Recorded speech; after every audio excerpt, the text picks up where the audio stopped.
Bharatiya Janata party बड़ी विजय की ओर बढ़ रही है। भारतीय जनता पार्टी उत्तर प्रदेश के अंदर भ्रष्टाचार को मिटाने की लड़ाई लड़ रही है। भारतीय जनता पार्टी उत्तर प्रदेश का विकास करने की लड़ाई लड़ रही है। भारतीय जनता पार्टी जो मेरे गरीब हैं उनके जीवन में खुशियां लाने की लड़ाई लड़ रही है। भारतीय जनता पार्टी जो मेरे नौजवान हैं जो बेरोजगारी के दलदल में धंसे जा रहे हैं उनको रोजगार देने की लड़ाई लड़ रही है। भारतीय जनता पार्टी उत्तर प्रदेश को देश का सर्वश्रेष्ठ प्रदेश बनाने की लड़ाई लड़ रही है। इसे मैं आप सबसे अपील करने के लिए आया हूं। आप सबने 2014 के लोकसभा चुनाव में भारतीय जनता पार्टी को अपना आशीर्वाद देकर के जो गरीबी में जीवन जिए, जो गरीब के घर में पैदा हुए, ऐसे माननीय श्री नरेंद्र मोदी जी को आपने भारत का प्रधानमंत्री बनाने के लिए कमल खिलाने का काम किया था।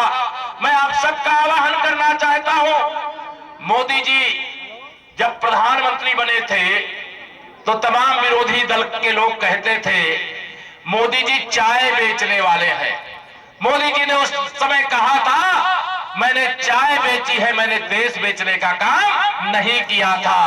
और आज वही मोदी जी जब से प्रधानमंत्री बने हैं हर क्षण उनके जीवन का एक ही उद्देश्य है, गरीबों के जीवन में खुशी कैसे ला करके दे दूं, गरीबों का कष्ट कैसे दूर कर दूं, गरीबों का हक सीधे गरीबों तक कैसे पहुंचा दूं, किसानों का हक किसानों तक कैसे पहुंचा दूं। इसके लिए लगातार केंद्र में जब से हमारी सरकार बनी है लगातार प्रयास किया जा रहा है। लेकिन उत्तर प्रदेश के अंदर समाजवादी पार्टी की सरकार में गरीबों का हक गरीबों तक नहीं पहुंचा। अगर गरीब का हक गरीब तक पहुंचा तो मेरा गरीब आदमी इस समय खुशी के दिन देख रहा होता। लेकिन अखिलेश यादव जी आपने तो अन्नदाताओं का मुआवजा दिल्ली से माननीय नरेंद्र मोदी जी ने भेजा कि जाओ जरा मेरे किसानों की फसल बर्बाद हो गई है उनको मुआवजा बांट करके आओ। मिला क्या सबको मुआवजा? जो अन्नदाताओं को भेजा गया मुआवजा अन्नदाता को नहीं बांट सकते, वो गरीबों का हक गरीबों तक कैसे पहुंचा सकते हैं? अखिलेश यादव जी आपने उत्तर प्रदेश के अंदर जो सूची है बीपीएल सूची, बीपीएल कार्ड धारकों की, आपसे मैं पूछना चाहता हूं जिनका नाम बीपीएल सूची में होना चाहिए उनका हो, मुझे आपत्ति नहीं है, लेकिन जिनका नहीं होना चाहिए उनका भी होना चाहिए क्या? अभी भी बड़ी संख्या में गरीब ऐसे हैं कि नहीं है जिनका नाम बीपीएल सूची में नहीं है। मैं आप सबको यहां पर बताने के लिए आया हूं। आप सबके आशीर्वाद से ओबरा सहित यूपी के अंदर कमल का फूल खिलने जा रहा है। 11 तारीख के बाद यूपी में बीजेपी की सरकार आने जा रही है।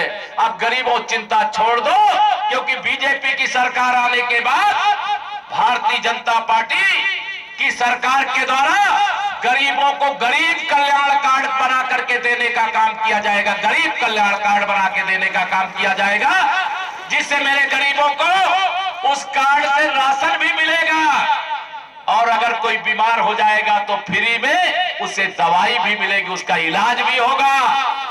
और किसी गरीब के घर में अगर बेटी पैदा होगी तो उत्तर प्रदेश में भाजपा सरकार बनने के बाद सीधे उस बेटी के नाम 50,000 रुपया का विकास बांड भी भेजने का काम करेगी। और मेरी माताओं बहनों, वो 50,000 का बांड केवल 50,000 का नहीं होगा।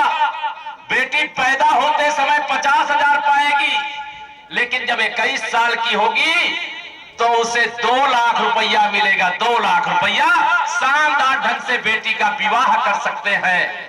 और पढ़ाई की भी चिंता आपको बेटियों की नहीं करनी, क्योंकि हमने तय किया कि हमारी सरकार आते ही हम उत्तर प्रदेश के अंदर बेटियों की पढ़ाई की पूरी जिम्मेदारी, ग्रेजुएट कराने तक की जिम्मेदारी भारतीय जनता पार्टी की सरकार के द्वारा उठाया जाएगा। लड़कों के लिए भी इंटर तक की पढ़ाई फ्री कराते हुए जो बच्चे इंटर में 50% से ज्यादा नंबर लाएंगे उन्हें भी ग्रेजुएट बनाने का काम भारतीय जनता पार्टी की सरकार के द्वारा किया जाएगा। उत्तर प्रदेश के अंदर मेरे नौजवानों के जीवन में अगर आज अंधकार है तो ये सपा बसपा के भ्रष्टाचार के कारण है। कोई भी भर्ती निकले, कोई भी विज्ञापन निकले, चाहे सिपाही की भर्ती निकले, चाहे बाबू की भर्ती निकले, चाहे चपरासी की भर्ती निकले, अगर किसी गरीब माँ बाप का बेटा आवेदन करता है तो उसका चयन नहीं होता, क्योंकि उसके गरीब माँ बाप के पास रिश्वत देने के लिए पैसा नहीं होता, रिश्वत देने के लिए पैसा नहीं होता। और बेईमानी कहां करते हैं? इंटरव्यू में बेईमानी करते हैं। भारतीय जनता पार्टी ने तय किया है मेरे गरीब भाइयों,